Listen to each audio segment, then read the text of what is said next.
when Facebook was getting going, I had these people who would come up to me and they would say, you know, I'm not on social media. And I would say, okay, you know, you will be. And then they would say, no, I value my real life interactions. I value the moment. I value presence, and I value intimacy. And I would say, well, you're a conscientious objector. That's okay. You don't have to participate, but you know, we'll get you eventually. and like, I don't know if I really understood the consequences of what I was saying.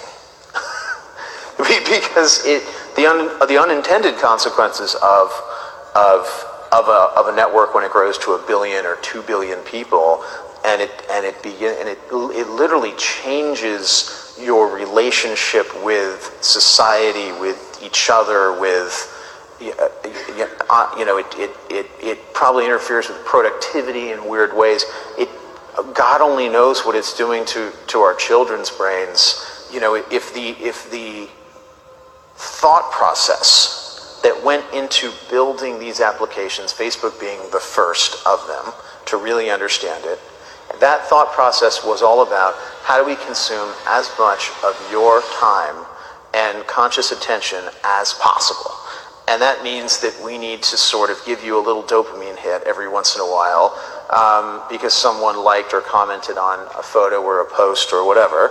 And that's going to get you to contribute more content, and that's going to get you, you know, more likes and comments. I mean, it's a social validation feedback loop that it's like it's exactly the kind of thing that a hacker like myself would come up with, because you're exploiting a vulnerability in human psychology. It literally is a point now where I think we have created tools that are ripping apart the social fabric of how society works. That is truly where we are. And I would encourage all of you, as the future leaders of the world, to really internalize how important this is. If you feed the beast, that beast will destroy you. If you push back on it, we have a chance to control it and rein it in. And it is a point in time where people need to hard break from some of these tools and the things that you rely on. The short-term dopamine-driven feedback loops that we have created are destroying how society works. No civil discourse, no cooperation, misinformation, mistruth. And it's not an American problem. This is not about Russian ads. This is a global problem. So we are in a really bad state of affairs right now, in my opinion. It is eroding the core foundations of how people behave by and between each other. And I don't have a good solution. You know, my solution is I just don't use these tools anymore. I haven't for years. It's created huge tension with my friends, huge tensions in my social circles. If you look at, like, you know, my Facebook feed, I've posted maybe 2 times in 7 years. 3 times, 5 times.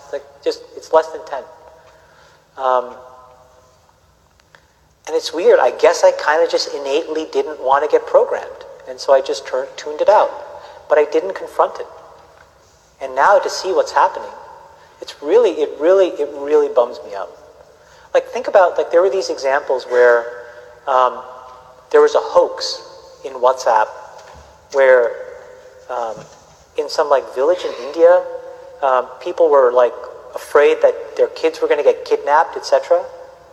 And then there were these lynchings that happened as a result, where people were, like, vigilante running around. They think they found the person, and I mean, seriously? Like, that's what we're dealing with. You know, imagine, like, when you take that to the extreme, where, you know, bad actors can now manipulate large swaths of people to do anything you want. It's a really, really bad state of affairs. And we compound the problem, right? We curate our lives around this perceived sense of perfection because we get rewarded in these short-term signals, hearts, likes, thumbs up, and we conflate that with value and we conflate it with truth. And instead what it really is fake brittle popularity. that's short-term, and that leaves you even more, and admit it, vacant and empty before you did it. Because then it forces you into this vicious cycle where you're like, what's the next thing I need to do now? Because I need it back. Think about that compounded by 2 billion people. And then think about how people react then to the perceptions of others. It's really bad.